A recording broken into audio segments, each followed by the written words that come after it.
Bienvenue à tout le monde. Je m'appelle Ludmila Santa Cruz. Je travaille dans le plaidoyer pour les enfants et je serai l'animatrice de l'événement d'aujourd'hui. Nous sommes très, très heureux de voir autant d'entre vous dans cet espace, les collègues, les collègues de Save the Children, les collègues de nos organisations partenaires. Les présentations principales seront en anglais et en espagnol. Nous avons une interprétation directe en français, en anglais et en espagnol. Donc, cherchez le bouton d'interprétation en bas de son écran Zoom, cliquez sur l'icône du globe et choisissez la langue que vous préférez. Nous allons enregistrer ce webinaire et nous partagerons tout cela à la fin de l'événement.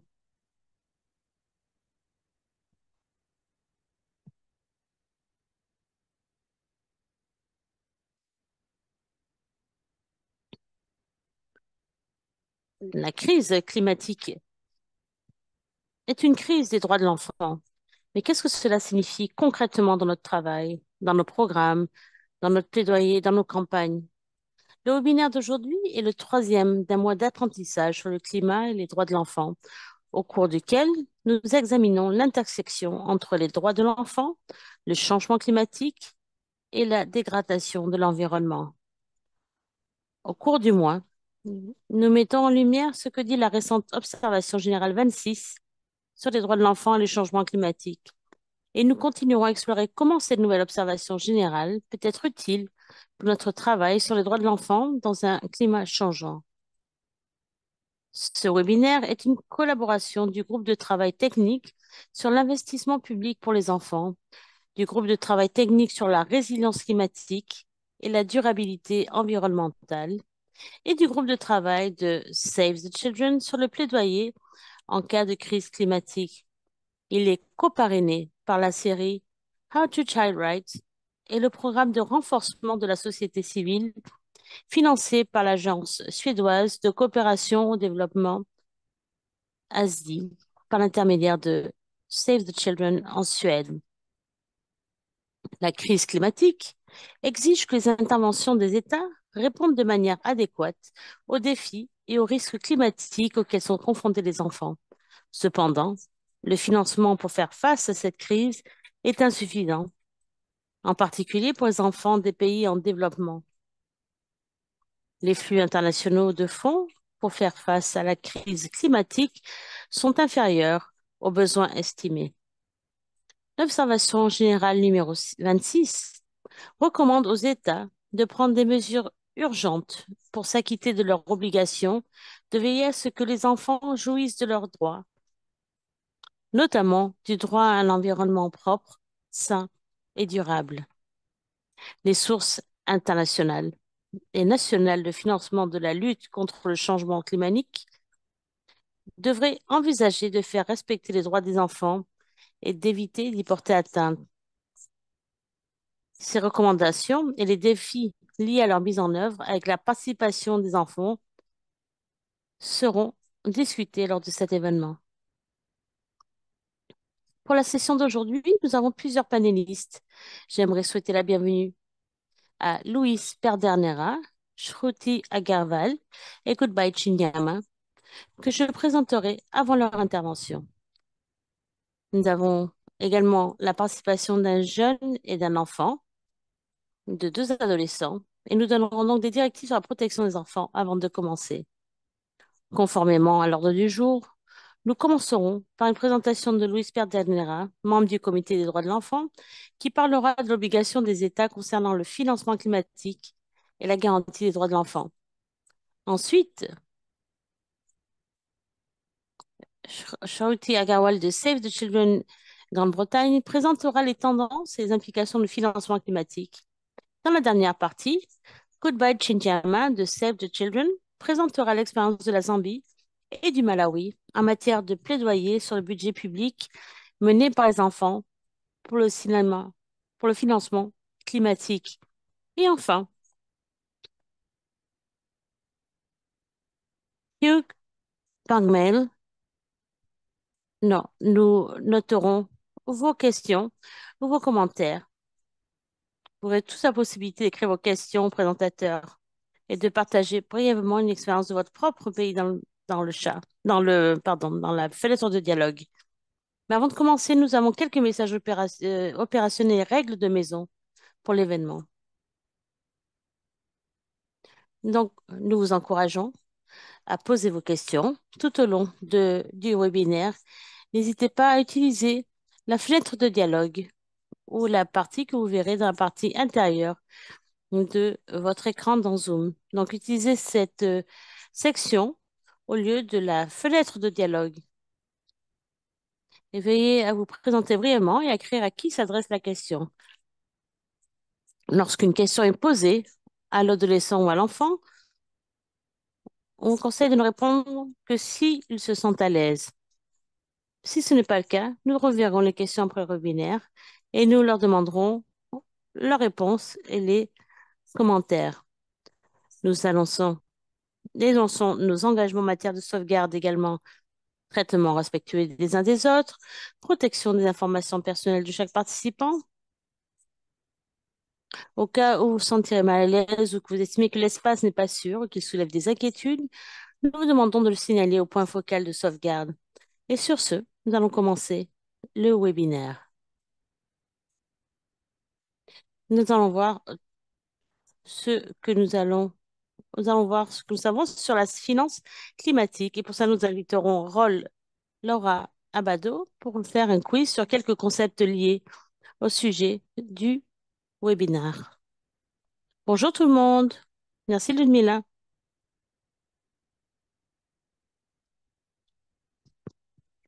Et donc, vous avez trouvé un lien dans la fenêtre de dialogue.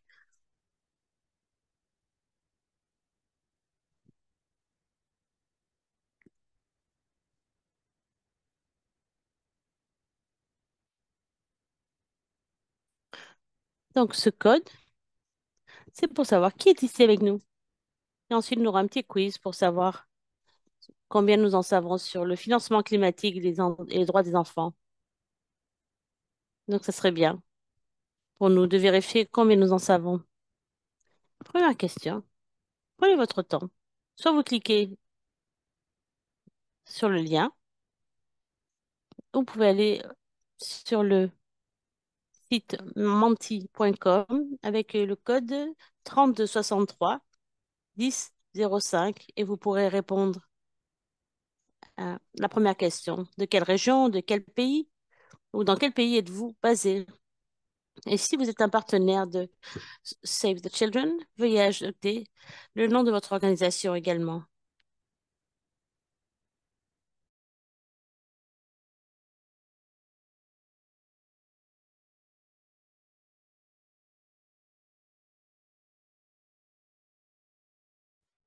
Merci, je vois qu'il y a de plus en plus de personnes qui se connectent de nombreux endroits. Je n'ai pas encore vu le nom de partenaire pour l'instant, mais je crois que j'avais vu dans la fenêtre de dialogue qu'il y a des partenaires qui sont avec nous. C'est vraiment un bonheur de vous voir tous ici. Beaucoup d'entre vous venez des États-Unis. Je vous souhaite à tous la bienvenue en tout cas. Donc, la question suivante est, quel est votre domaine principal d'expertise? Est-ce que c'est le changement climatique et l'environnement, les droits de l'homme? Non, dans quel domaine travaillez-vous le plus? Changement climatique, les droits des hommes, l'économie, la participation des enfants ou autre?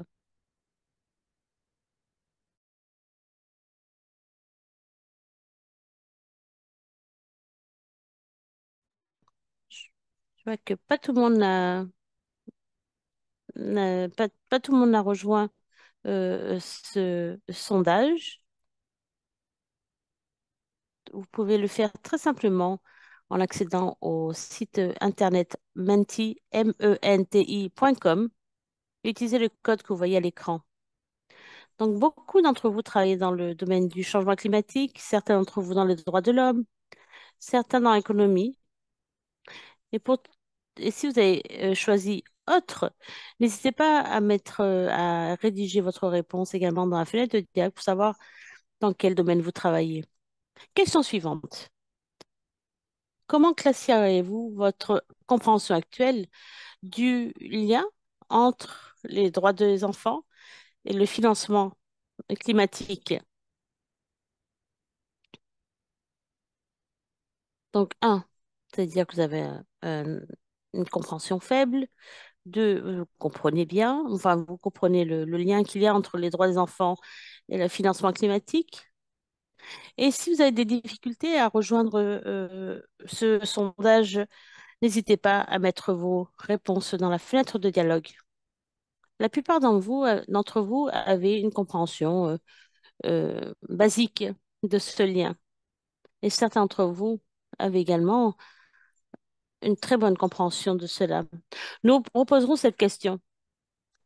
Nous reposerons cette question à la fin de ce webinaire pour voir si ça a changé. Donc maintenant, nous sommes arrivés à notre moment de quiz. Il n'y a pas de gagnant, il n'y a pas de perdant, mais on va parler de connaissances générales. Donc, je vais poser la question et je pourrai compléter les réponses. Vous êtes prêts? J'espère que oui. Donc, question 1 sur 9. Ah, il y a de plus en plus de participants, c'est super. J'espère que vous pouvez participer pleinement à cela. Donc, qu'est-ce qu'un commentaire général? Est-ce que c'est un document général qui explique un droit? Est-ce que c'est une opinion consultative concernant la situation des droits de l'homme? Est-ce que c'est une interprétation euh, des droits de l'homme ou des obligations des traités sur les droits de l'homme? Ou est-ce que c'est une dissertation qui parle de questions affectant les enfants? Donc, c'est un document général, une opinion consultative, une interprétation ou une dissertation? Je n'ai pas encore vu de réponse. Peut-être qu'à la fin du compte à rebours, nous aurons les réponses. Mais non, ah non, je n'ai pas vu. Ça ne m'a pas montré. Ah, donc 23 ont répondu interprétation des obligations et traités sur les droits de l'homme. Et Louis s'en parlera un peu plus de cela. La deuxième question. Le commentaire général 26. Choisissez les réponses, toutes les réponses qui sont correctes. Alors, le commentaire général 26 reconnaît le droit des enfants à un environnement sain, se focalise sur les obligations conformément à l'accord de Paris sur le changement climatique, couvre toute une série de droits des enfants impactés par le climat et l'environnement, a été rédigé par le rapporteur spécial des Nations Unies sur les droits humains et le changement climatique, ou a été développé. Euh, j'ai pas pu voir la fin de la question. Donc oui, les 29 ont répondu que oui, il reconnaît les droits des enfants, un environnement sain. Non, donc, n'a pas été écrit par un rapporteur spécial des Nations Unies sur les droits de l'homme et des changements climatiques. Ça a été adopté en mai 2023 et lancé en septembre 2023 par le comité humain. Donc, c'était suite à la mise en œuvre d'un traité des Nations Unies. Donc, euh, ça reconnaît évidemment les droits des enfants par rapport à un environnement sain. C'est pas juste pour les enfants, mais des adultes également. Il y a 13 projets qui ont rendu compte d'activités liées au commentaire général 26. Et franchement, c'est une grande réalisation, pouvoir mobiliser toutes ces personnes pour ces projets. Et Louis vous en parlera plus. de ce commentaire général 26. Troisième question.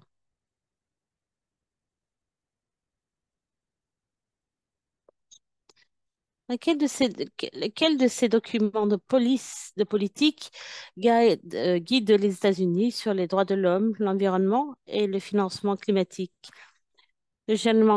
Commentaire général 19 concernant le budget public pour les droits des hommes, des enfants. Le commentaire général 26 sur les droits des hommes et l'environnement et le climat.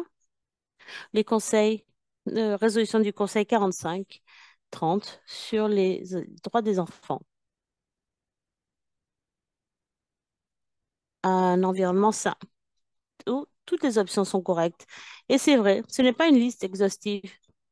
Nous avons également la charte africaine sur les enfants, les droits des enfants, et c'est très pertinent aujourd'hui. Et également tout un nombre de traités de résolution, de commentaires généraux sur l'environnement et sur les droits des enfants. Donc, c'était juste quelques réponses et elles sont toutes valides. Passons à la question 4. Lequel de ces approches communes de gouvernance des droits enfants, de Save the Children, est la plus pertinente au financement climatique? Quelle est l'approche commune et la plus pertinente à au financement climatique, l'investissement public dans les enfants, l'approche de responsabilité sociale centrée sur les enfants ou l'approche commune des comptes rendus sur les droits des enfants? Eh oui, c'est l'investissement public dans les enfants. Mais les trois réponses là ont à voir au financement climatique. Donc, on parle beaucoup de comptes rendus dans Save the Children, etc. Donc, l'approche commune de l'investissement public dans les enfants est une approche générale qui peut inclure des budgets de coopération entre les États, etc. Question numéro 5.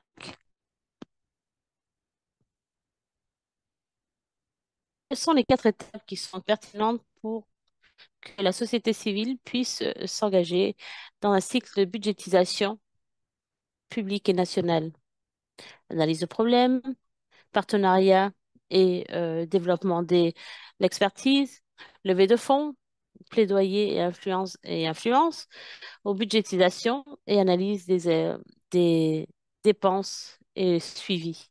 Donc, quelles sont les quatre étapes qui sont pertinentes pour que la société civile s'engage dans un cycle de budgétisation publique nationale? Oui, voyez les quatre réponses correctes. Vous les voyez à l'écran. Et maintenant, nous passons à la question numéro 6. La finance climatique doit répondre à l'impact climatique sur l'éducation, la santé, l'eau, le service de protection, le service d'information ou toutes les options, toutes les réponses.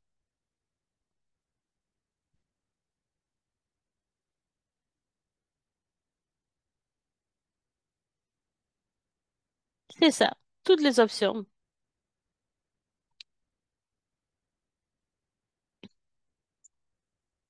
Donc, tout ce qui est commentaire général 26 doit répondre à tous ces domaines. L'éducation, la santé, l'eau, le service de protection, le service d'information. Donc, vous verrez des références à ça dans les applications un peu spécifiques du commentaire général 26. Et nous aborderons ça plus tard. Question 7 maintenant. Le financement climatique, la responsabilité principale de secteur privé, les ONG internationales, les États, la communauté, les banques multilatérales ou toutes les options.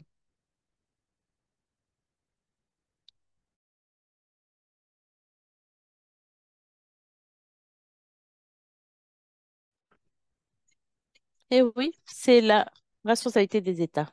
Ce ne sont pas toutes les options. Et c'est expliqué dans le commentaire général 26 par rapport à la question précédente. Et vous voyez qu'il y a toute une distribution du financement climatique et qui est liée au coût de mitigation et de mise en place. Et ça a un impact direct sur les enfants dans les zones qui ne sont pas bien protégées. Et on en parlera un peu plus avec la présentation de nos collègues de Zambie et du Malawi. Donc, les États doivent garantir que des mécanismes de financement climatique sont inclus dans leur budget. Passons à la question 8. Lesquels de ceux-ci ont un lien ou complètent ou le financement climatique? Les pertes, le financement, euh, la coopération internationale, le budget national, la justice climatique ou toutes les options? Toutes les options également était la réponse. Dans le commentaire général, il est stipulé que toutes ces mesures prises par les États doivent être transparentes et on devrait tout faire pour pas qu'il y ait de mesures redondantes. Pour la dernière question, et je crois que vous êtes tous prêts, que voulons-nous dire lorsqu'on parle de financement climatique qui réagit aux enfants? Est-ce qu'on parle de la considération explicite et importante des enfants, l'investissement dans la résilience des services sociaux essentiels pour les enfants, ou soutien de l'agence des enfants et de la participation, l'agence, c'est-à-dire la liberté des enfants et de leur participation, ou toutes les options, toutes les réponses?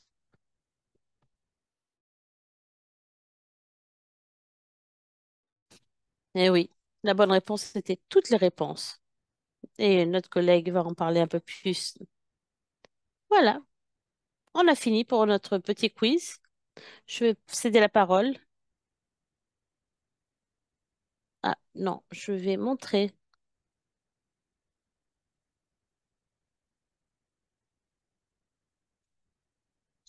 Voici le contenu du commentaire général 26 dont nous allons parler aujourd'hui. Il y a des sections spécifiques euh, qui sont spécifiques sur le climat et le financement des droits de l'homme, des enfants, pardon. Donc maintenant, je vais passer la parole à Louis.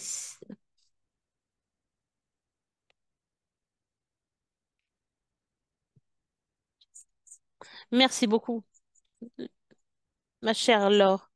Merci à vous tous qui avez participé à ce petit exercice. Maintenant, je vais inviter notre premier intervenant, Monsieur Luis Pedernera, qui est le vice-président du Comité des droits de l'enfant et qui a dirigé le processus de consultation de l'observation générale numéro 26 en Amérique latine et dans les Caraïbes.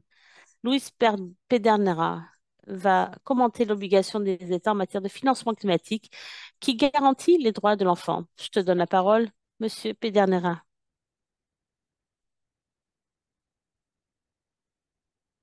Bonjour,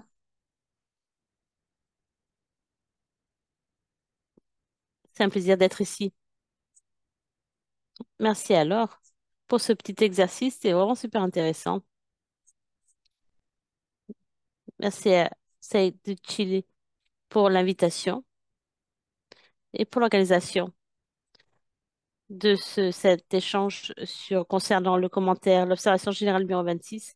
C'est un plaisir d'être ici avec vous.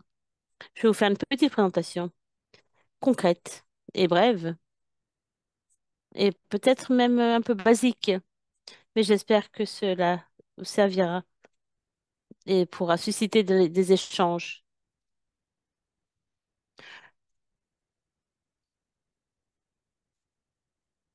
Donc, il y a 16 experts indépendants qui font partie de cette équipe, nous avons un mandat de 4 ans et le mandat de ce comité se penche sur 4 questions fondamentales. La première, c'est interpréter de l'observation générale. Nous sommes l'organe chargé d'interpréter et d'intégrer officiellement la Convention. Le deuxième mandat, c'est d'examiner les États membres et leur mise en place des protocoles obligatoires et facultatifs. Et le troisième mandat, qui est le plus récent, nous l'avons depuis 2014 et est entré en vigueur lors de la dernière convention, c'est de pouvoir recevoir des signalements individuels de violation de la convention et des protocoles facultatifs. Également de pouvoir entamer des investigations au cas où le comité décide que les États ou qu'il y ait des suspicions de violations graves ou systématiques des droits des enfants. Donc, dans ce sens, des observations générales font partie de l'activité du comité. Actuellement, 26 observations générales ont été rédigées. La toute dernière, c'est l'observation générale 26 sur les droits des enfants, avec une emphase sur le changement climatique. Et le comité a sélectionné le thème très large et très vaste du changement climatique par rapport aux enfants. Ce sont les enfants même qui nous ont poussés à inclure cela dans l'ordre du jour. Le comité reconnaît le rôle majeur que les enfants ont eu à influencer notre ordre du jour. Et donc, le comité a mobilisé la participation massive des enfants et des adolescents dans le monde. Comme le disait Laure dans son quiz, il y a plus de 17 000 enfants dans le monde entier qui ont participé et qui ont envoyé leurs opinions, leurs documents et leurs commentaires, qui ont vraiment enrichi notre observation générale 26. Moi, j'aimerais réaffirmer le rôle du comité pour l'élaboration des observations générales parce que, comme il a peu, il y a des États qui remettent en question le mandat du comité et des comités dans la rédaction d'observations générales. L'élaboration d'observations générales proviennent de l'article 44 et 45 de la Convention. Et si le comité peut élaborer des suggestions et des recommandations générales à transmettre aux États membres intéressés, et ensuite ils doivent notifier à l'Assemblée générale.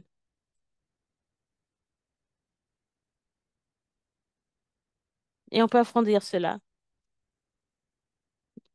ces observations générales, conformément à l'article 77 du règlement. Est-ce que je peux gérer moi-même la PowerPoint? Oui. Un commentaire général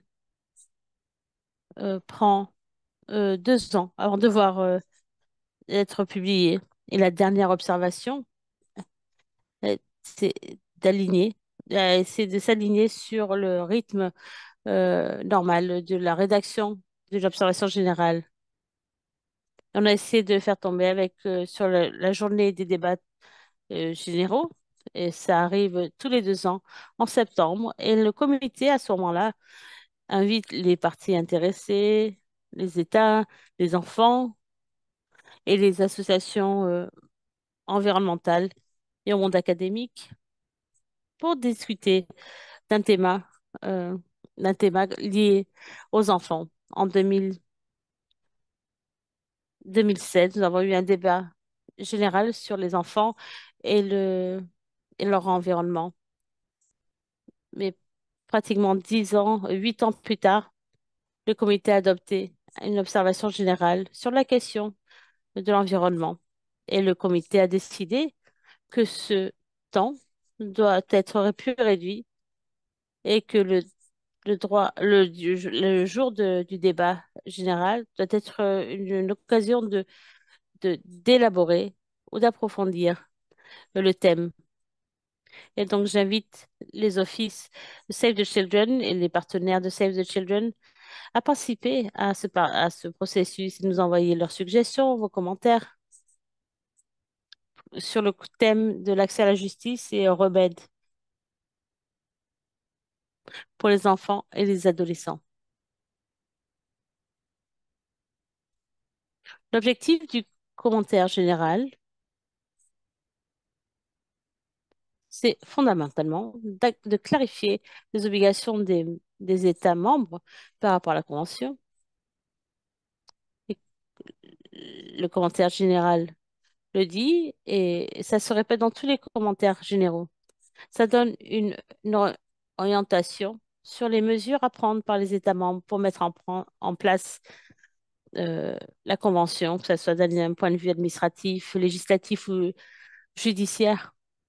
Et en particulier, dans le commentaire général, on parle des mesures qui doivent être prises pour faire face aux dangers environnementaux, en particulier suite au changement climatique. Mais le comité également se focalise sur les effets graves que le changement climatique a sur les droits des enfants dans le monde entier. Et on doit également donner une compréhension holistique, c'est-à-dire des droits des enfants dans leur application à la protection de l'environnement. Je le dis parce que dans les commentaires généraux, on prend deux articles qui sont les deux seuls articles de la Convention qui parlent de l'environnement. Un article sur le droit à la santé et un autre article sur le droit à l'éducation. Et le comité, à partir de ces deux articles, réalise une interprétation holistique des droits des enfants à grandir dans un environnement sain. Comme ce n'est pas l'objectif de cette présentation, je vais simplement vous inviter à lire ce que le comité a écrit, a établi dans le commentaire général.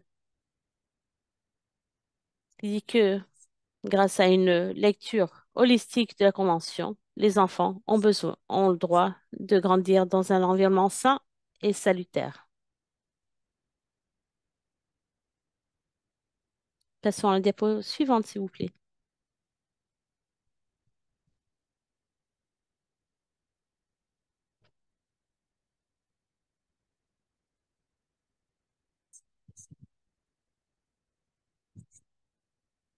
Moi, peut-être que je peux le faire, moi.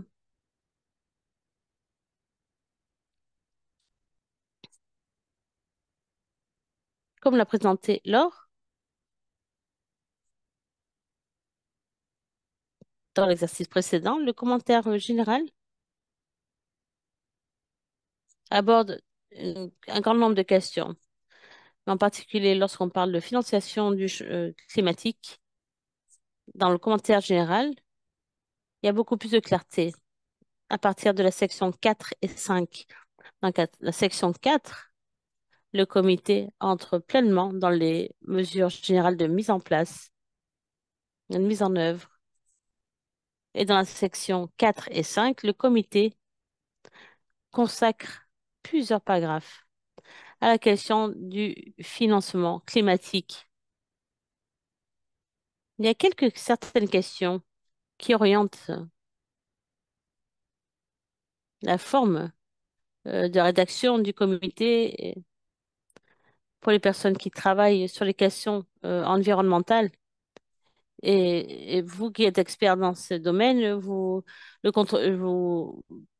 euh, dominez peut-être mieux euh, ce monde. Au début de la section 4, le comité réaffirme l'obligation de respecter les droits des enfants pour les États. Et pour ceci, voici certains points qui sont présentés. Les États doivent s'abstenir de violer les droits des enfants à travers des dégâts environnementaux. Ils doivent les protéger contre les dommages environnementaux qui sont la conséquence d'autres causes et de tiers parties. Également, les États doivent adopter des mesures urgentes pour satisfaire leur obligation de faciliter, promouvoir et garantir euh, les droits des enfants. Et les États doivent consacrer un maximum de ressources financières, naturelles, humaines, technologiques, institutionnelles et informatives pour rendre réel, pour exaucer vraiment les droits des enfants par rapport à l'environnement. Et dans ce sens, il y a certaines clés liées pour la compréhension du financement climatique. Tout d'abord, la manière dont on aborde le financement climatique fait partie euh, des responsabilités communes, mais variées, parce que la situation de celle des pays est différente d'un à l'autre. Il y a beaucoup de pays qui ont vu, qui subissent l'expoliation des terres et des ressources naturelles. Et donc, c'est important de prendre en compte la diversité des situations. Donc, le thème est toujours le même entre chaque pays, mais les niveaux d'impact sont différents. La situation dans le sud global est vraiment différente de la situation dans le nord. La deuxième question qui se pose et qui a été remarquée par le comité, c'est que ça doit rester dans le cadre de la coopération internationale.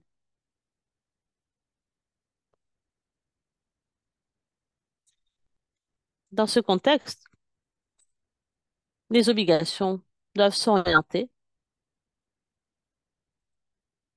vers la mitigation et l'adaptation conformément aux émissions historiques et réelles des gaz à effet de serre. Et donc, les États doivent donner leur assistance technique et financière aux États en développement. Et ça, c'est ce qui est stipulé dans la Convention. Diapo suivante.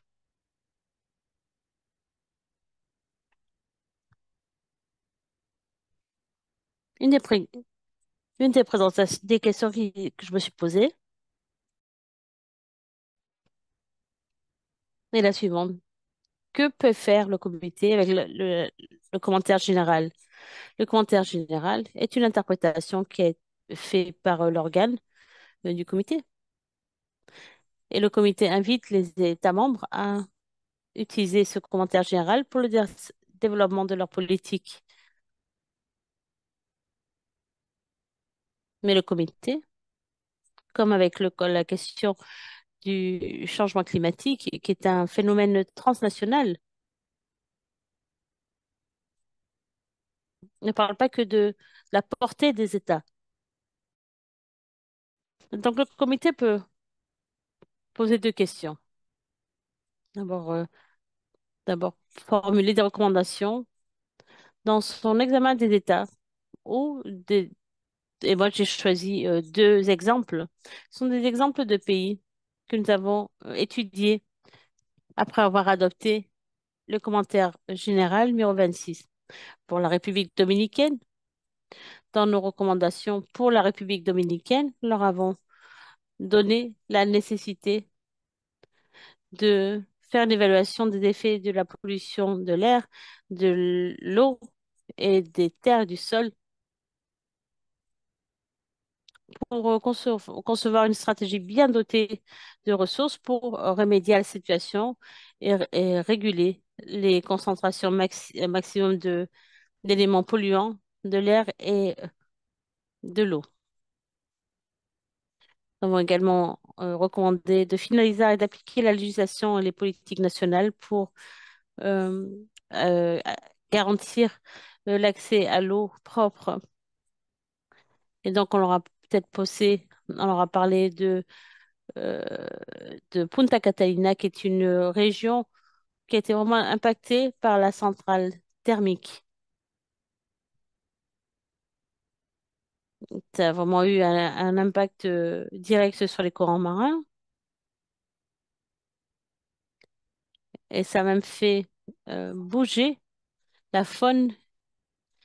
Et maintenant, les pêcheurs ne peuvent plus pêcher là parce qu'il n'y a plus de poissons. Mais ça a également pollué les cours d'eau souterrains, les nappes phréatiques, la terre. Et c'est pour ça qu'on ne peut pas non plus faire pousser quoi que ce soit. L'agriculture ne peut plus se développer dans cette région.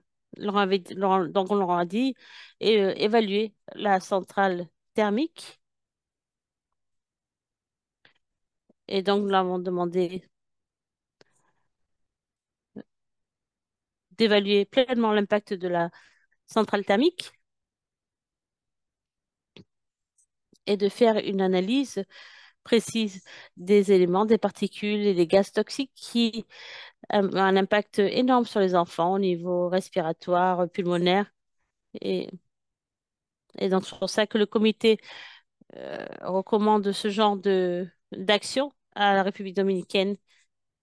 Et c'est un des premiers pays que utilise le comité pour, comme cas concret lié à l'application des commentaires généraux. Par exemple, en Finlande, nous avons recommandé qu'ils adoptent des mesures législatives et d'autres types pour répondre à leurs obligations extraterritoriales liées au changement, à l'impact environnemental qui affecte les enfants à l'étranger. Et donc, la Finlande a des activités dans d'autres pays qui ont un impact sur les enfants. C'est pour ça que cette question des obligations extraterritoriales a été abordée avec la Finlande, en particulier dans le contexte des opérations commerciales et des initiatives de coopération internationale dans le territoire de l'État membre. Et récemment, nous avons conclu cet examen avec le Paraguay. Et au Paraguay, nous leur avons présenté des questions très concrètes. En particulier, nous leur avons dit au Paraguay qu'ils doivent exiger de la part des entreprises dans leur chaîne de fonctionnement, dans leur chaîne de distribution, et qu'ils puissent divulguer de manière très claire et publique l'impact de leurs activités sur l'environnement et les droits des enfants. L'autre question que le comité peut poser, c'est recevoir des signalements individuels. Le comité a déjà une jurisprudence à ce sujet. En 2019, Greta, Greta Thunberg, avec 16 adolescents de plusieurs pays du monde, ont présenté une plainte contre l'Allemande, l'Argentine, le Brésil, la Turquie et la France pour les émissions de gaz à effet de serre. Et le comité, d'un point de vue formel, a jugé, estimé la demande irrecevable parce qu'il n'avait pas, il n'avait pas utilisé tous les niveaux administratifs et légaux de leur pays. Mais le comité a décidé de se pencher sur cette question par rapport à la responsabilité extraterritoriale des États lorsque les enfants ne font pas forcément partie de ces pays. Et on a dit que les États peuvent être poursuivis, même si les enfants ne vivent pas dans ce pays et même si les enfants ne sont pas natifs de ce pays. Et donc, le comité a dit qu'on peut accepter une, une plainte de la part d'un enfant de Malte, une plainte faite contre la France. Et donc, Ça a vraiment été une avancée importante de la jurisprudence et c'est pour ça que le comité, dans le cadre de la Finlande, dit que qu'il est important de définir les obligations extraterritoriales par rapport à l'activité qu'ils développent en dehors du territoire de l'État.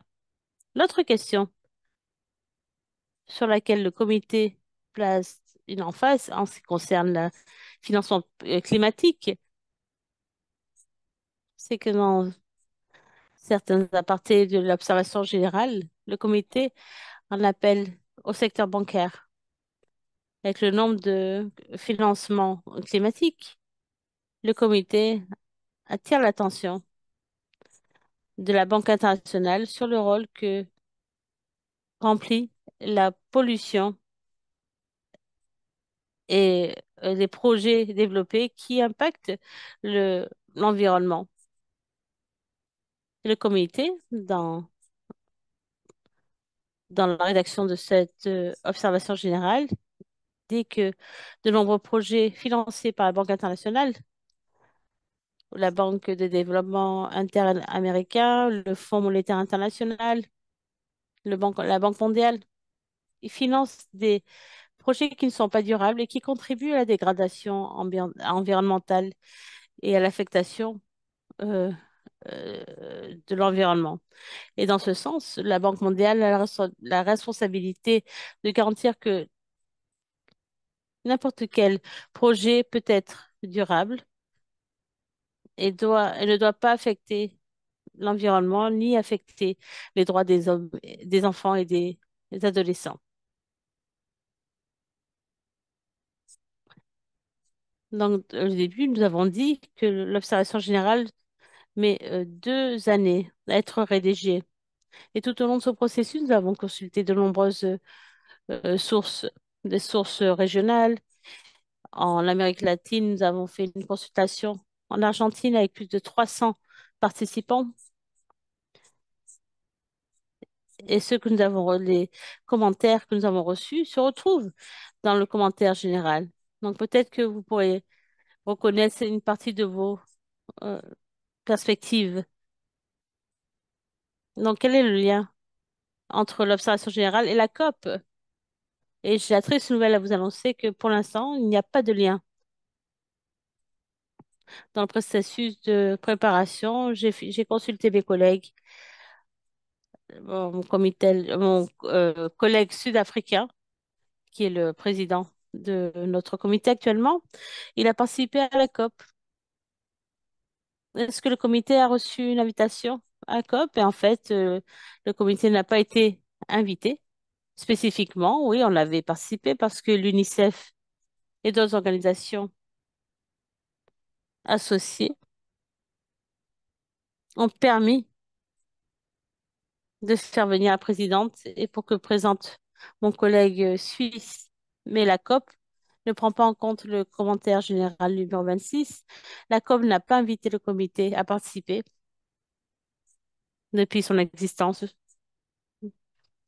Et la participation du comité a toujours été une participation officieuse. Elle n'est même pas reconnue comme ordre, comme organe qui fait le suivi de la mise en œuvre des décisions de la Convention. Donc oui, vous, vous participez à la COP à travers de vos associations membres, mais c'est bien que vous sachiez que parfois, l'agenda des Nations Unies suit une trajectoire différente. Et ça, en plus, c'est pas durable pour qu'une politique puisse mettre le droit des enfants au centre des débats. Et donc, si nous avons des des priorités différentes des Nations Unies, ça c'est un service pour le droit des enfants. Donc, je voulais terminer ma présentation avec cet appel. Je voulais justement attirer votre attention sur ça. Nous avons demandé aux États de prendre nos commentaires généraux en compte. Mais la COP, c'est là, c'est les événements majeurs où l'on parle de climat, changement climatique et de financement climatique. Et pour l'instant, la COP n'a aucun lien avec l'autre comité pour appuyer l'interprétation générale du comité. Le comité fait vraiment beaucoup d'efforts pour que devienne l'espace où les enfants doivent se sentir représentés et où la voix des enfants doit être amplifiée. Et c'est pour ça que le niveau de participation est historique. Quand on parle de la participation des enfants qui ont donné leurs commentaires. Les... et ce sont des enfants qui ont lancé ce débat international avec les vendredis climatiques de Greta Thunberg. Et donc, nous ne pouvons pas permettre que nos priorités et notre agenda suivent une voie parallèle à celle des Nations Unies. Et c'est important que l'on mette nos agendas en commun. Et donc, pour moi, c'est impardonnable ce que les Nations Unies font en ne nous soutenant pas. Merci. Eh bien, merci beaucoup. Merci beaucoup pour ta présentation sur les défis des États en matière de financement climatique et de la garantie des droits de l'enfant. Si vous avez des questions, n'hésitez pas à les écrire dans la fenêtre de questions et réponses. En bas, n'oubliez pas de vous présenter, de vous dire à qui s'adresse votre question. Et maintenant, je vais donner maintenant la parole à Shruti Agarwal, qui est conseillère principale du changement climatique et de l'économie durable du bureau de Londres de Save the Children. Et Shruti va nous parler des tendances en matière de financement climatique et partagera des exemples de bonnes pratiques. Allez, à toi. Merci, Ludmila. Je crois ta présentation. Merci, Louis.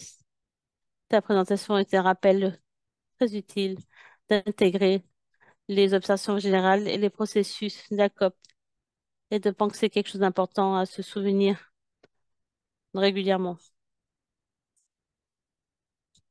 Donc, je travaille dans les économies durables et le changement climatique et je vais vous parler des tendances dans le financement climatique international et nous allons parcourir quelques recommandations sur la manière dont nous pensons que les financements climatiques internationaux peuvent avoir des résultats plus directs pour les enfants.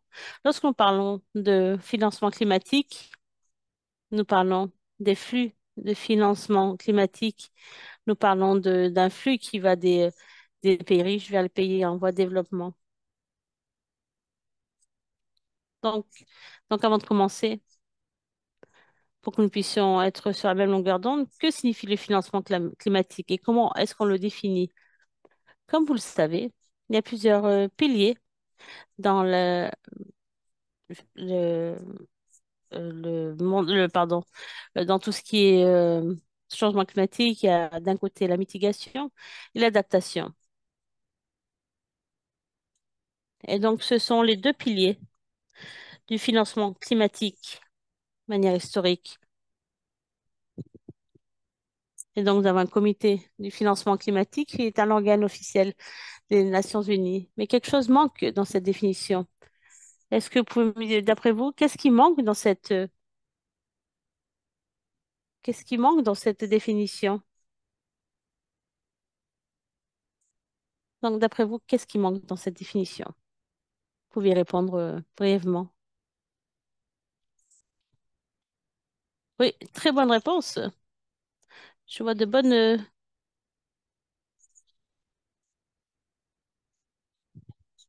Qu'est-ce qui manque? C'est tout ce qui est pertes et dommages.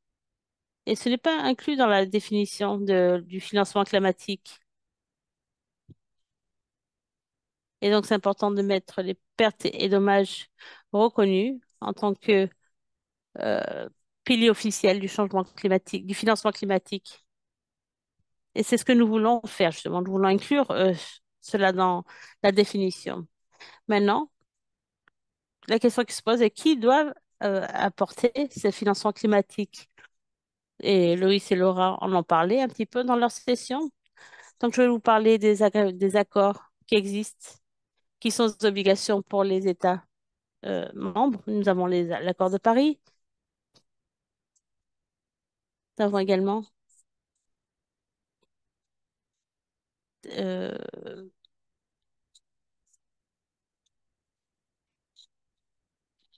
avons également euh, la Convention des Nations Unies, même qui sont tombés d'accord sur les ressources financières complémentaires ajoutées pour tout ce qui est financement climatique. Nous avons également l'accord Copenhague de 2009, où il était dé- décidé que les pays développés devaient promettre de s'engager pour un objectif de réunir 100 milliards de dollars d'ici la fin de 2020 pour répondre aux besoins des pays en développement.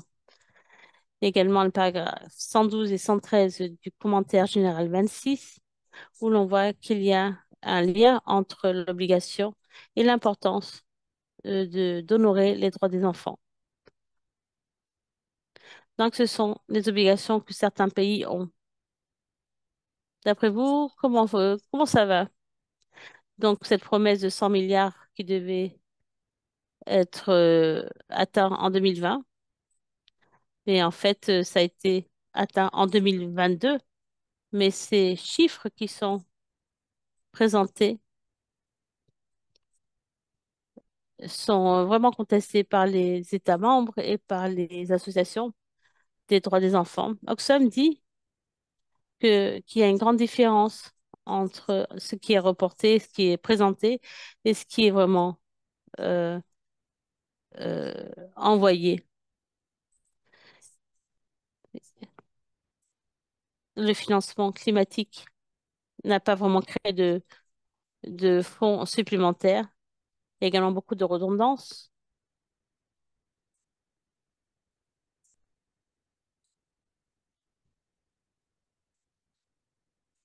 Et ce financement climatique se traduit en prêt et non pas en bourse ou en subvention. Et donc, c'est pas aussi efficace que l'on pensait. Également, le fait que ce financement climatique, en fait, protège beaucoup les producteurs de gaz à effet de serre. Donc, il y a une discussion qui a commencé en 2022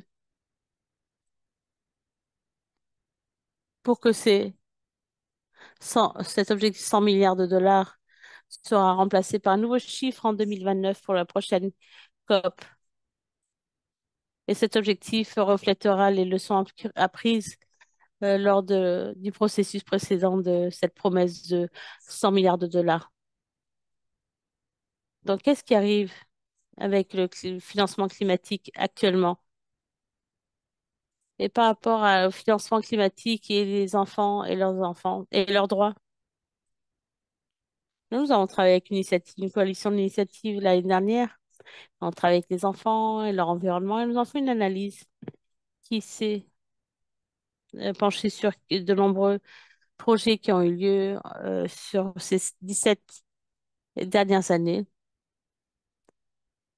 Et ça inclut de nombreux fonds de projets pour plein de projets. Et donc, nous avons voulu analyser l'étendue de la portée de ces projets sur les droits des enfants. Donc, on a examiné trois critères spécifiques, c'est-à-dire la santé des enfants, les services essentiels des enfants et leur financement, et plusieurs autres critères. Et en gros, nous avons découvert que 2,4% des financements kinétiques euh, par rapport à quatre projets clés soutenus par les fonds étaient une réponse aux besoins des enfants, vraiment. Et nous pensons que c'est même une surestimation, ce chiffre de 2,4%. Dans le domaine de l'éducation, seulement un des 591 projets étudiés se sont focalisés sur l'éducation en tant qu'objectif principal, En matière de sécurité alimentaire, de nutrition, seulement 5,6% des dépenses recouvraient la nutrition et l'alimentation des enfants et répondraient vraiment à leurs besoins. En question d'égalité de sexe, moins de 4% des projets ont pris en compte les filles dans leurs objectifs de projet, leurs activités et leurs résultats ou leurs attentes attendues. Il y a encore beaucoup à faire dans le domaine des filles et des risques qu'elles encourent dans leur pays. Et donc maintenant, quels sont ces défis de manière générale?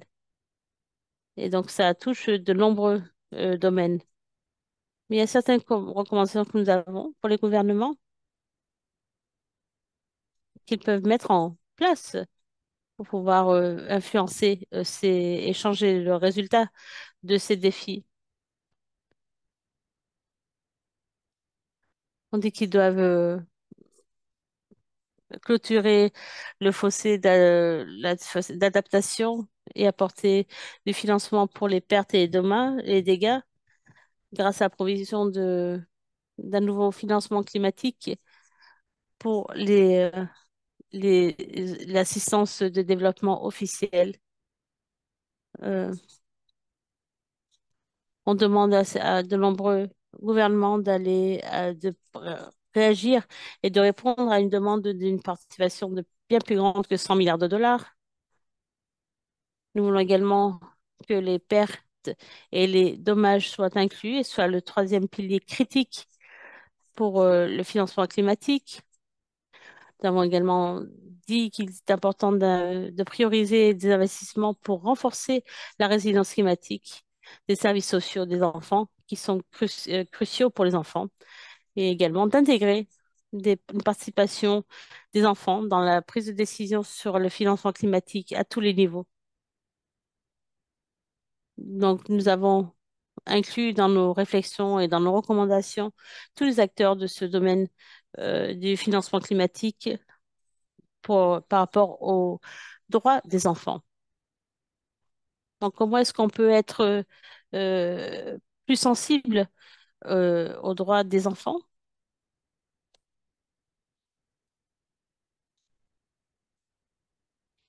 Donc, comment pouvons-nous être plus sensibles à à leurs besoins dans le financement climatique? Tout d'abord, on peut revoir et actualiser les politiques institutionnelles stratégiques principales, les stratégies, les plans et les recommandations pour incorporer de manière explicite des objectifs sensibles aux enfants.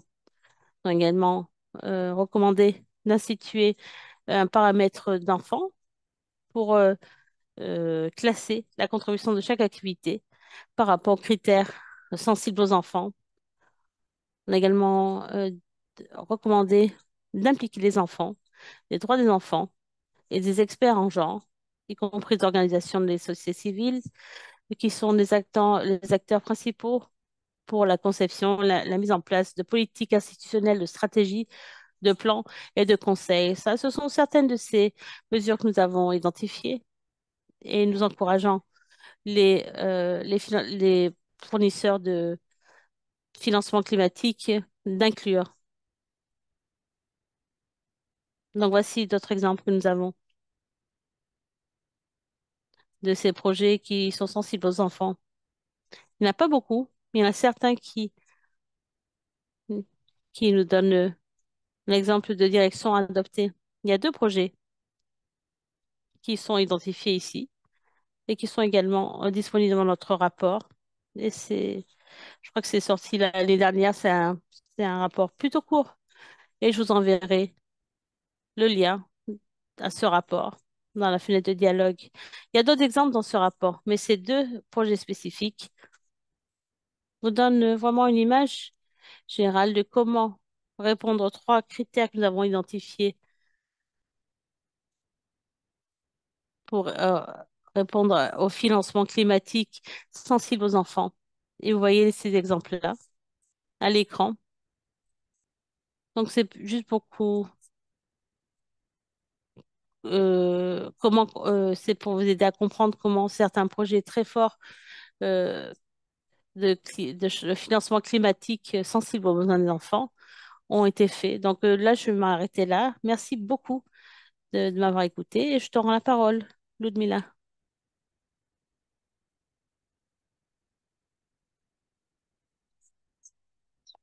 Merci, Charlotte, pour ta présentation sur sur cette tendance du financement climatique et le partage d'expériences illustrant les meilleures pratiques dans ce domaine. Maintenant, je vais inviter Goodbye Chinamwe, qui est spécialiste technique en Zambie et au Malawi en matière d'investissement public en faveur des enfants, d'informations sur les programmes amicaux pour les enfants et d'incidence sur les programmes dirigés par des enfants.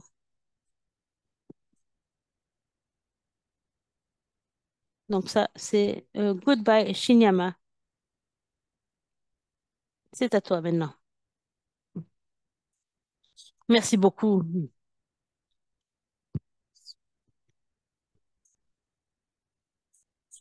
Actuellement, je suis pas au bureau et j'ai des petits problèmes de collectivité, donc je vais éteindre ma vidéo. Donc passons à la diapo suivante.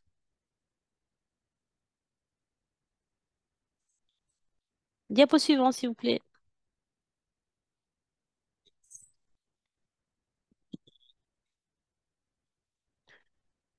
En général, nous parlons souvent de budget public. C'est ce qui est utilisé par le gouvernement pour financer les intérêts et les priorités.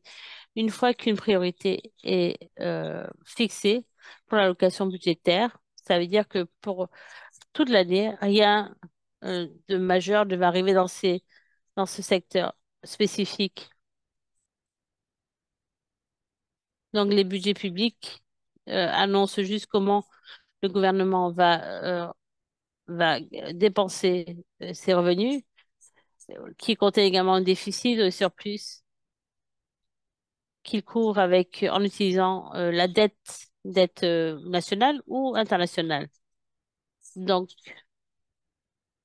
nous sommes très intéressés par les budgets publics en Zambie et en Malawi, parce que les budgets et les politiques ne sont pas des instruments neutres, ce sont instruments politiques. Et donc, c'est le gouvernement qui choisit dans quoi à quoi ils s'intéressent.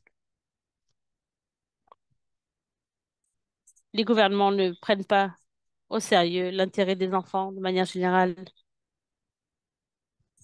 Donc, ils disent qu'ils peuvent financer les jeunes,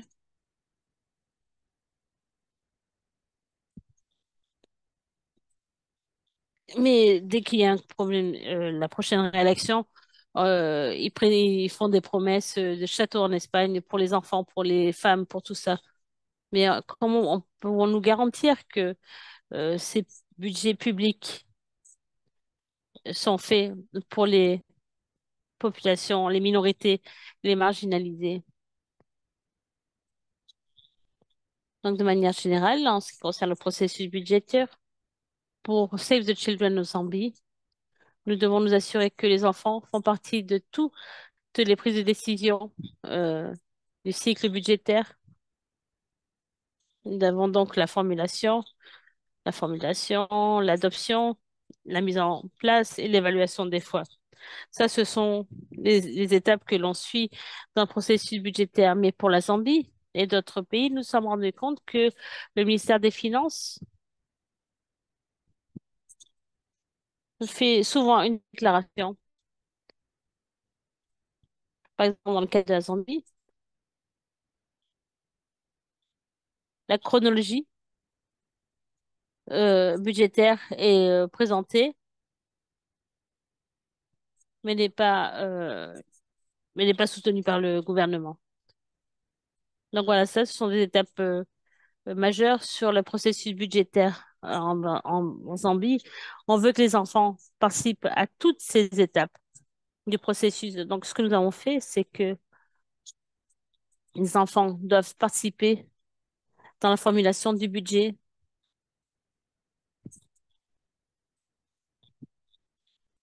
Et donc, sur un document qu'on appelle un document de politique qui inclut les lignes majeures du programme pour l'année fiscale suivante, mais également pour la communication aux médias.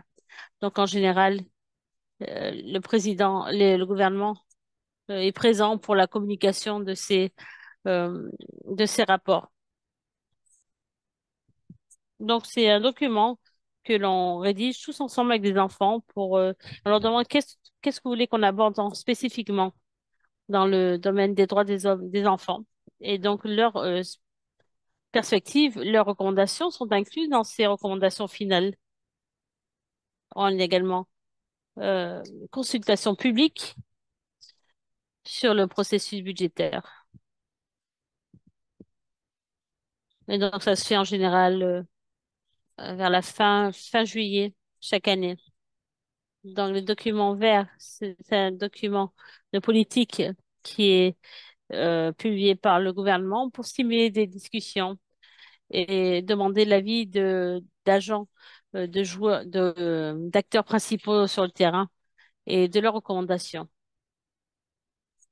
Donc, quelle que soit l'étape de ce processus budgétaire, nous voulons que les enfants fassent partie de chaque étape. Donc, des fois, il y a des audiences budgétaires, en général fin août, pour inviter tous les acteurs principaux du domaine des droits des enfants à faire des recommandations ou à donner leur perspective et pour pouvoir permettre un débat, un échange au cours duquel le gouvernement entend les doléances des acteurs sur le terrain. Donc ensuite, il y a une analyse de ce budget. Et donc, ce qu'on essaie vraiment de faire, c'est d'inclure les enfants à chaque étape de ce processus de budgétisation, soit avec le gouvernement, soit avec Save the Children. Et donc, on s'assure que tout ce qui a été présenté et accepté est inclus dans ce budget final. Diapo suivante.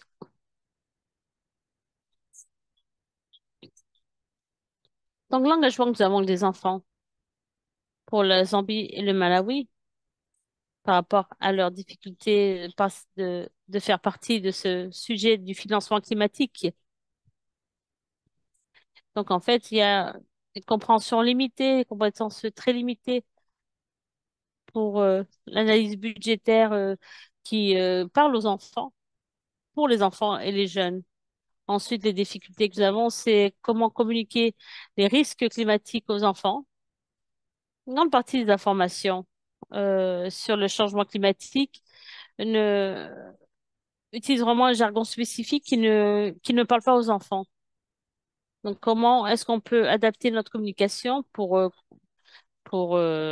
transmettre au mieux euh, tout ce qui a à voir avec les changements climatiques aux enfants? Également, le défi, la difficulté, c'est de connecter les enfants avec leurs collègues, d'autres jeunes, et avec également les preneurs de décision sur l'action climatique. Notre difficulté, c'est la coordination institutionnelle.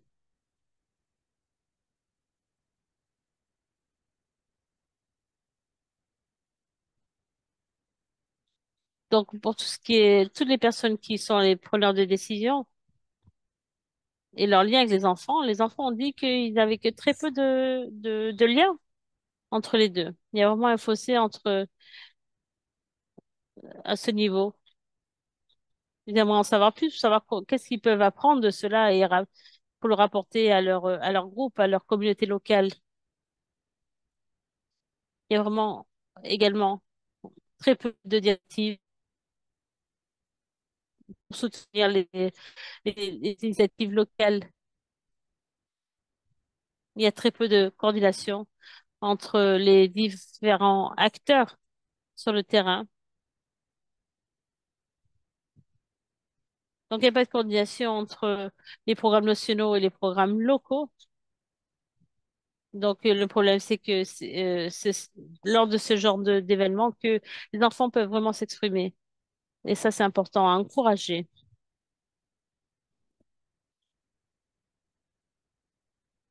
Donc, en ce qui concerne les interventions spécifiques pour tout ce qui est budgétaire en Zambie et au Malawi, euh, nous avons formé les enfants et les jeunes à l'analyse et au plaidoyer du budget qui soit à niveau des enfants.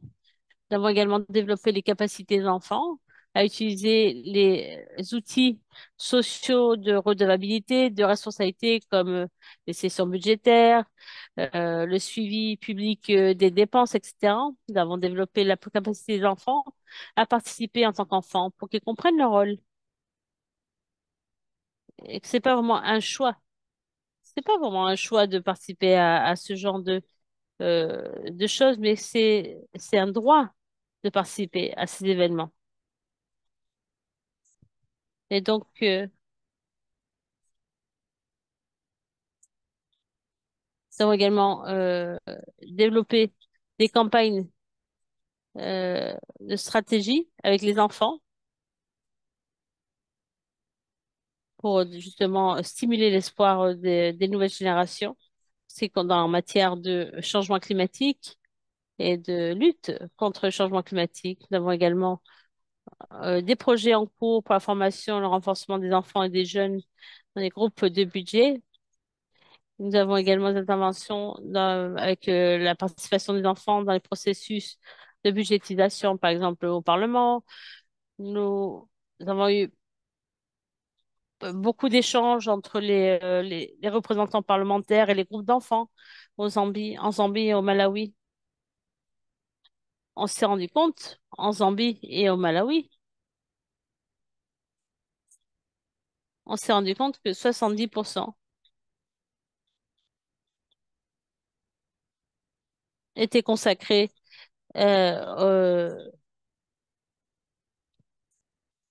au secteur de l'endettement, je crois. Et donc, les enfants ont euh, posé des questions, ont suggéré de consacrer plus de ressources à l'action sur le terrain plutôt que de se consacrer à la restructuration de la dette. Nous avons également travaillé avec les enfants pour parler de la mobilisation de ressources domestiques sensibles aux enfants. En Zambie et au Malawi, nous nous sommes rendus compte que grande partie des revenus proviennent des contributeurs et des acteurs internationaux et pas tant des ressources locales.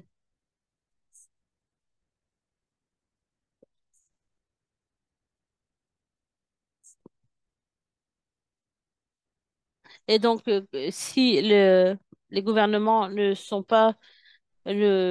prennent pas de décisions volontaires, en tout cas intentionnelles pour faire plus pour les enfants, comment est-ce que les enfants peuvent participer à cette discussion, à ce débat pour que leur voix soit reflétée à l'avenir?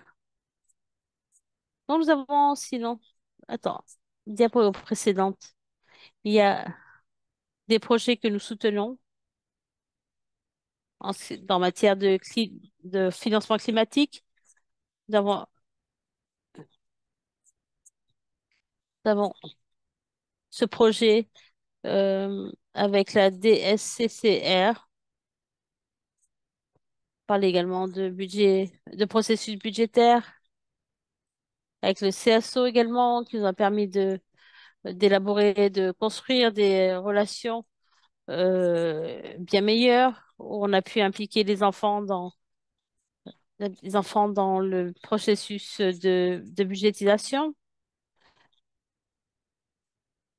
Il y a plein de projets auxquels euh, nous prêtons main forte, tout ce qui est sponsoring d'enfants, l'assistance irlandaise, et avec les projets de résilience climatique des enfants et des jeunes,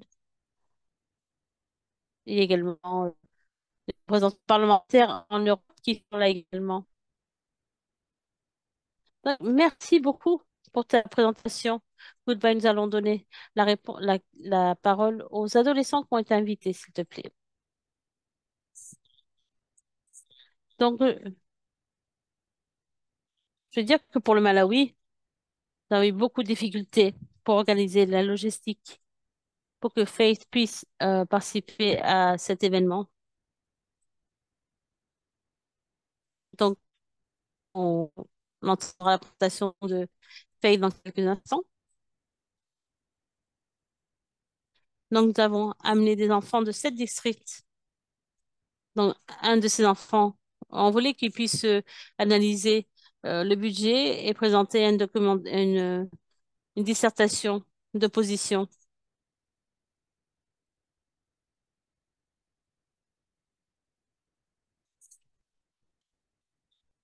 En ce qui concerne la budgétisation sensible aux enfants. Et donc, d'abord, nous avons parlé des difficultés euh, auxquelles sont confrontés les enfants à cause du changement climatique. Après, nous avons priorisé les problèmes avec un processus de classification et le budget. Ensuite, l'analyse du budget est faite pour voir comment le gouvernement s'est engagé dans du budget pour répondre aux difficultés que connaissent les enfants. Et donc, nous avons analysé le budget dans 3 domaines. Nous avons identifié au moins 3 choses dans le budget qui nous rendent qui font que nous sommes heureux, nous les enfants. Nous avons demandé également quelles sont les difficultés que nous continuons à vivre face au changement climatique.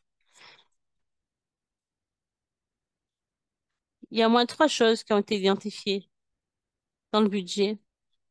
Un groupe a parlé du changement climatique, l'autre groupe parlait de l'éducation et l'autre groupe parlait de d'autres choses. J'ai pas entendu. Donc, et ont des jeunes qui sont vraiment des champions du changement climatique.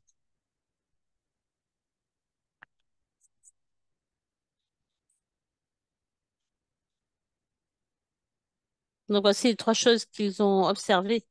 Euh, Par exemple, le gouvernement a alloué 13,5 milliards de kwacha pour la gestion du risque après des catastrophes naturelles, par exemple. Nous avons également parlé des difficultés que nous continuons à connaître par rapport au changement climatique.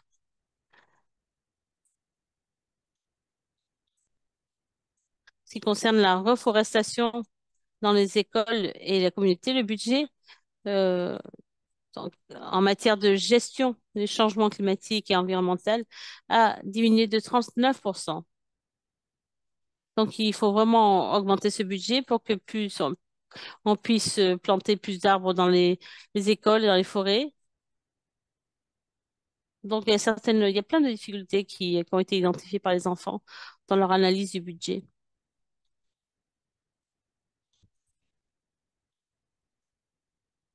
Donc, évidemment, toutes ces difficultés ne vont pas être abordées. On n'aura pas de solution tout de suite. Donc, si on ne fait pas ça, il y aura encore plus de problèmes dans la déforestation, la pollution de l'eau, la pollution de l'air, la crise climatique, comme les inondations et cyclones, et la vulnérabilité des filles également. Donc, voici les recommandations qu'ils ont euh, rédigées. Et ces enfants ont dit que le gouvernement doit inclure au moins 10 à 20% de ces fonds pour soutenir les thérapies de soutien pour les enfants qui sont affectés par les problèmes mentaux.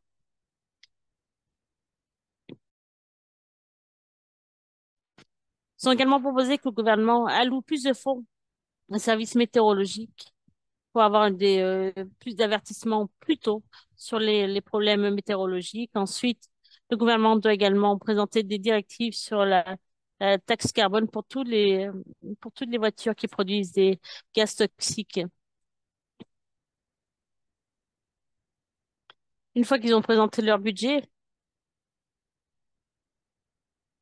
ils ont donc créé euh, un document de positionnement des enfants par rapport à l'analyse du budget national du Malawi en 2024-2025. Ça a été rapporté en tout cas euh, à la télé, dans les journaux, et nous avons également impliqué les acteurs étatiques et non étatiques. Et maintenant, en ce moment, nous sommes en train de faire un suivi des dépenses. Une fois que le budget a été présenté, on va voir comment a été déboursé et ventilé ce budget pour nous assurer que ce sont les enfants qui sont les récipiendaires euh, des, euh, des fonds promis. La présentation suivante sera faite par Longway de la Zambie. À toi, Longway.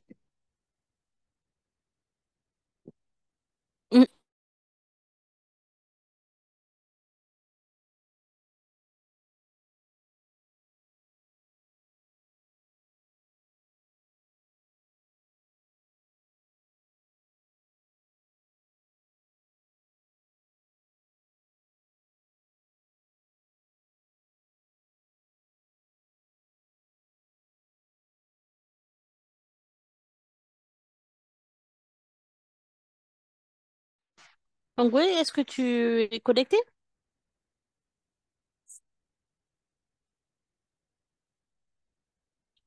Il ne sait pas comment activer son micro. Il vient de m'envoyer. On a besoin d'une assistance technique pour activer le micro de Longway.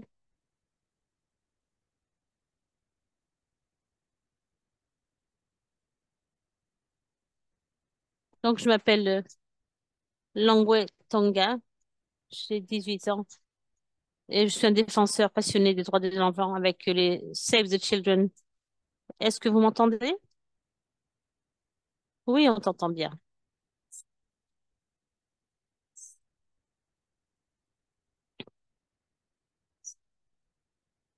Donc, passons à la diapo suivante. Donc, je fais partie de ce que nous appelons de l'agence des nouvelles des enfants. C'est une agence pour les enfants qui est soutenue par Save the Children Zambie.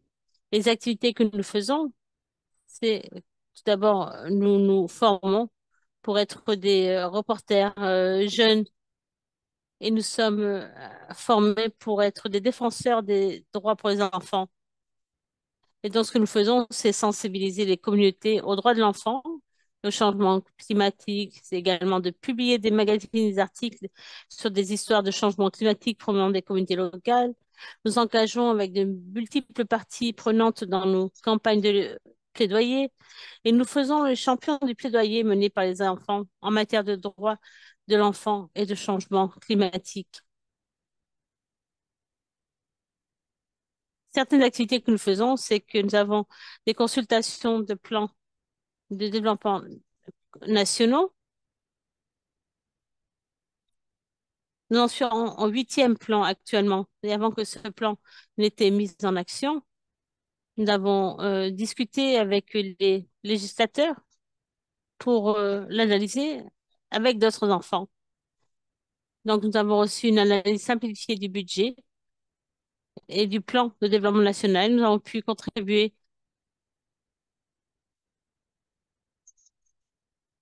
Et donc, nous avons dit que la plupart des éléments figurant dans le plan de développement national n'étaient pas sensibles aux enfants. Et donc, nous avons également parlé de, des budgets nationaux.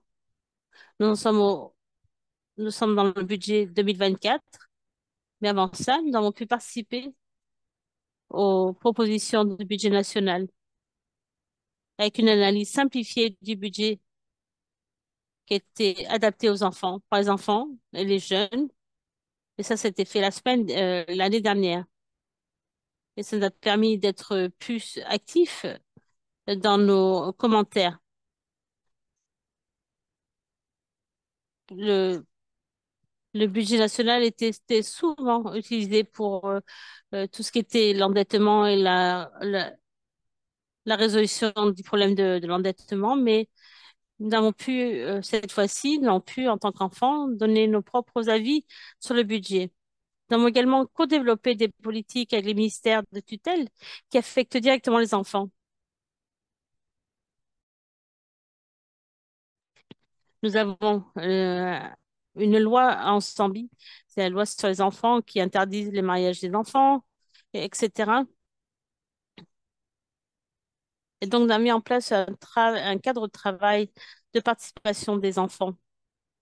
C'est un cadre de travail qui s'assure que les enfants participent à tous les niveaux des communautés, que ce soit au niveau local, au niveau provincial ou au niveau national. Et quand ça a été créé, nous avons également fait partie du processus de création. Et donc, nous avons également co-développé ces politiques. On a pu dire ce qu'on voulait voir, ce qu'on voulait que ça inclut. Et donc maintenant, nous sommes de plus en plus impliqués dans les discussions, les débats, d'élaboration des lois avec des composants d'enfants. Nous avons également parlé d'investissement public et d'engagement avec les ministères compétents en matière de changement climatique. Nous avons également la campagne d'es- d'espoir de la génération, qui est une campagne globale pour et avec les enfants et les jeunes qui demandent une action urgente sur la crise climatique. L'année dernière, j'ai pu rédiger une lettre au ministre de l'économie verte et de l'environnement et j'ai exprimé les difficultés que nous connaissons, nous les jeunes et les enfants. Et une des difficultés que j'ai écrites dans ma lettre, et c'est la question la photo de la lettre, c'est la lettre que j'ai envoyée. Et une des choses que j'ai écrit, c'est qu'il n'y a aucune plateforme de participation pour les enfants, en particulier pour le changement climatique. Les enfants et les jeunes sont toujours mis de côté. Il n'y a que les acteurs, les parties prenantes qui font partie de ces événements.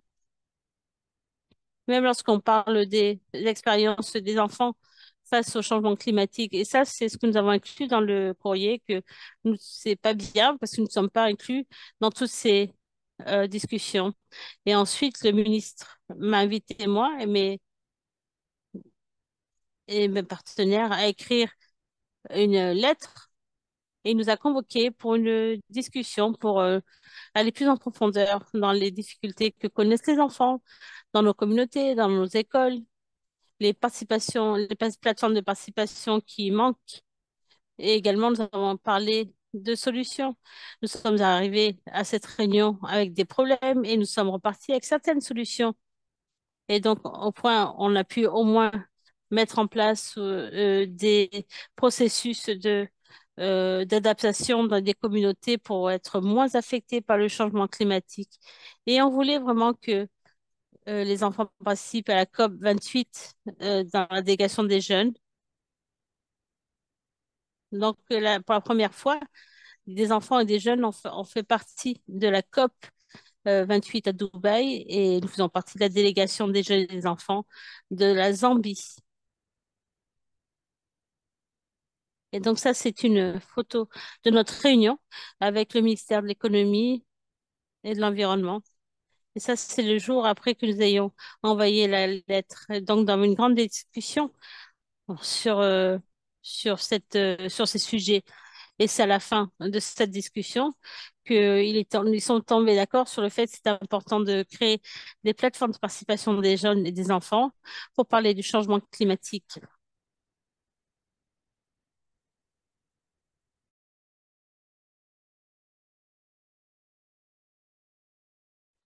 Ah ben non, désolé, c'était la fin de ma présentation, mais merci de m'avoir donné cette opportunité. Si vous avez des questions, n'hésitez pas. Peut-être que je peux y répondre aujourd'hui. Merci, Langway, pour ta présentation et pour ta,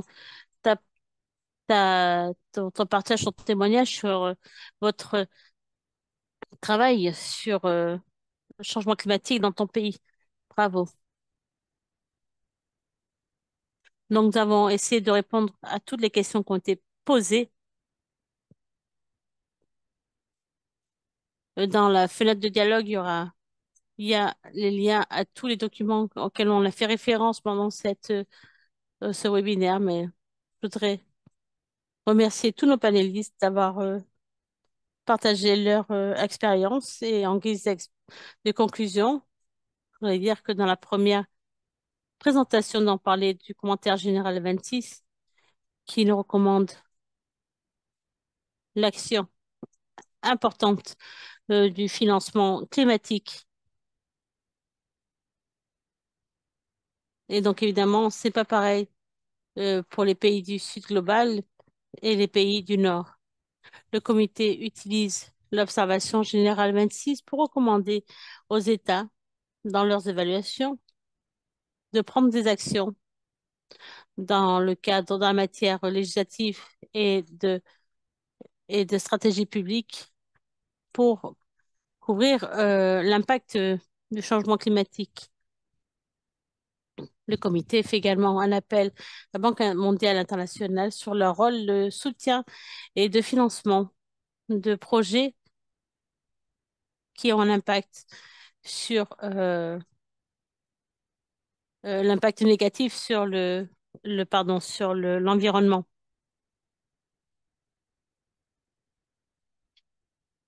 Également, c'est important d'établir un lien entre ce qui est présenté par le comité, les observations générales et la COP également. Et c'est important de se rendre compte que euh, le comité reflète un petit peu reflète beaucoup d'ailleurs les préoccupations des enfants qui vivent et qui sont les premières victimes du changement climatique. Lors de la deuxième présentation, nous avons vu qu'il était important d'ajouter un troisième pilier dans le domaine du financement climatique, à savoir les pertes et dégâts.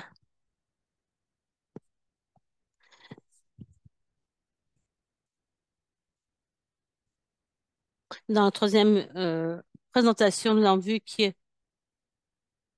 il y a un changement, il y a un problème de stratégie politique qui montre qu'il y a vraiment un fossé entre les réalités et les décisions politiques.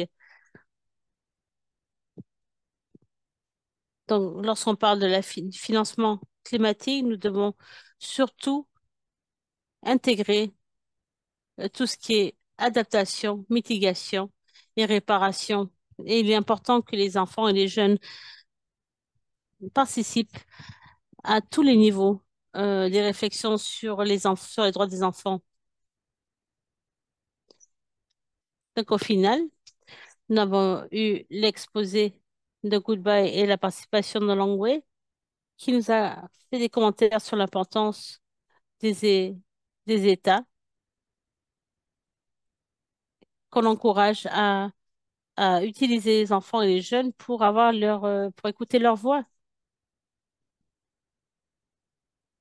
C'est important que tout ce qui est présenté aux enfants pour qu'ils puissent participer de manière efficace à ces discussions, que ce soit des documents qui soient sensibles et qui sont qui sont simplifiés pour les enfants. C'est important d'encourager la participation des enfants et pour qu'ils puissent manifester leurs priorités.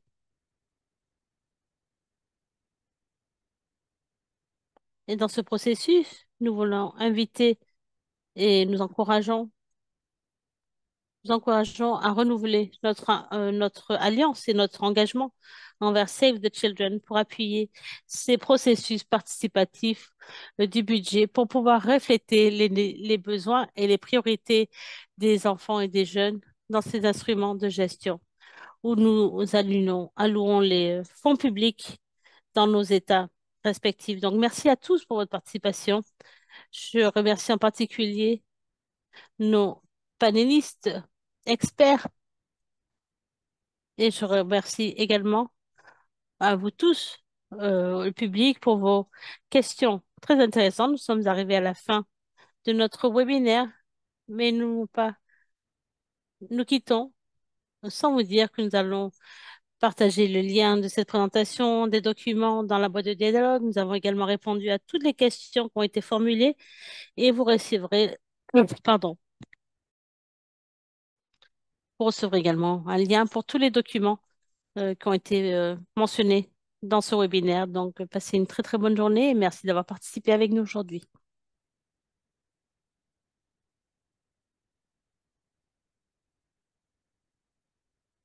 Merci à tous. Merci aux interprètes. Merci à tous. Merci à tous.